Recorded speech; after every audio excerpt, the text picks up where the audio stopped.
I really feel like I'm in the holiday spirit this year. You know, I put my tree up wherever I go, it seems. I've got a lot of shopping done, too. And I took a short road trip to one of my favorite holiday destinations, the town of Marshall. Okay, beautiful B&Bs, fabulous food, unique items, and museums, and wine. Oh, yeah. So much this wonderful community has to offer. I know, and you can easily plan your own itinerary by just going online. Take a look.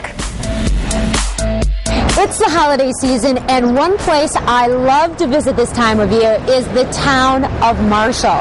And this community has a lot of history.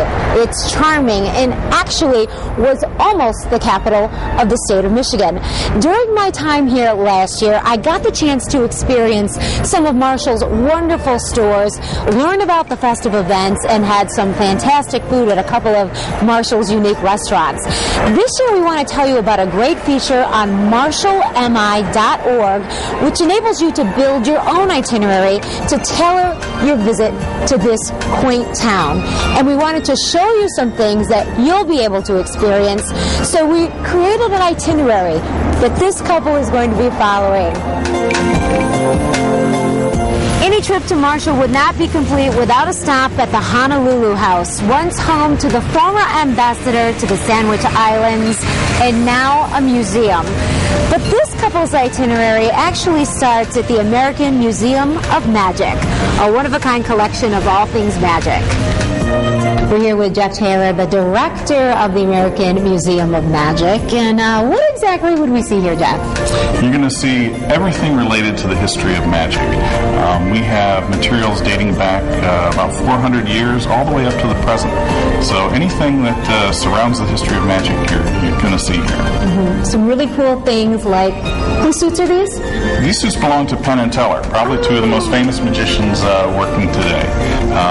They actually have a long association with the museum and have been here several times. That is wonderful. So many cool things here.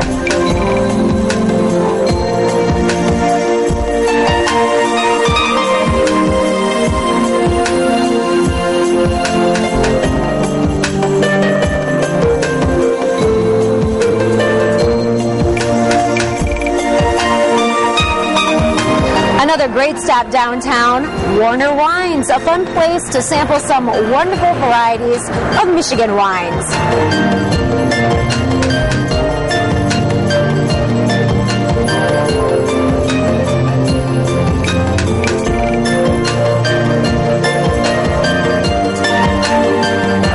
For mealtime, you may want a more intimate setting with a little Spanish flair. Zarzuela is a restaurant with a quaint setting, serving a variety of Spanish tapas. You might choose something simple like calamari, or something more daring and elaborate like paella or zarzuela de mariscos. Richard Kane is one of the owners of Zarzuela. Richard, can you explain a little bit about tapas?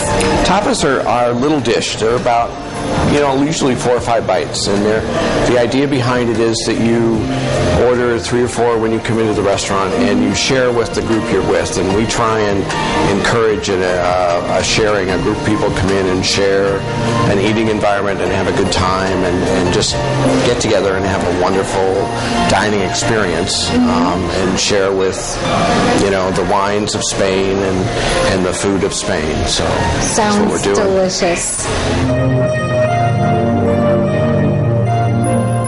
With so many fantastic things to experience, you may want to consider staying overnight. Marshall is known for a couple of very historic bed and breakfasts. The National House Inn on Felton Circle is the oldest operating B&B in Michigan. Another one of the city's inns, Rose Hill Inn, is this romantic Italianate mansion built on a hill, and it was actually built in 1860 with 12-foot ceilings, tall windows and lovely views, fireplaces, and fine antique furnishings. It will serve as a great escape from the modern world. So many wonderful things to see on your itinerary in Marshall. Check it out.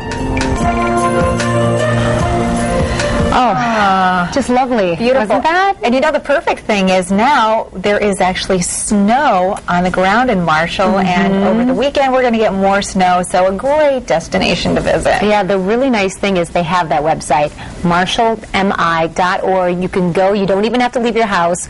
Right after the show ends, you can go to your computer, or if it's handy right now, you can go on too and really explore all the things you'd like to do and tailor your trip to your own personality. You know, there are so many things that we didn't cover too. Right. We tried to give a little sampling because there's so much to offer in this small town. It's really wonderful.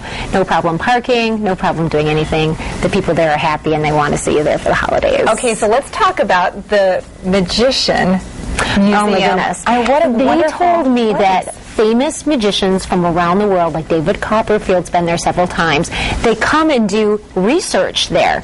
There was a man who collected his whole life, was not a magician himself, but had this vast collection, wanted it to go somewhere. He donated his items to that museum. And since then, they've really grown upon that, but a lot of it came from him. That's Isn't it wonderful? And you talk about going there for something specific and then finding all these wonderful other businesses and opportunities along the way. I just love it because they're very forward-thinking community. By harnessing all of these businesses together, they can really showcase. They can open their doors to people to come in. It's and a great visit them. variety. Great destination. Fantastic. Well, that's coming up in tomorrow's show. Sadly, we're another one in the books. Yeah. We have to get some of those cupcakes.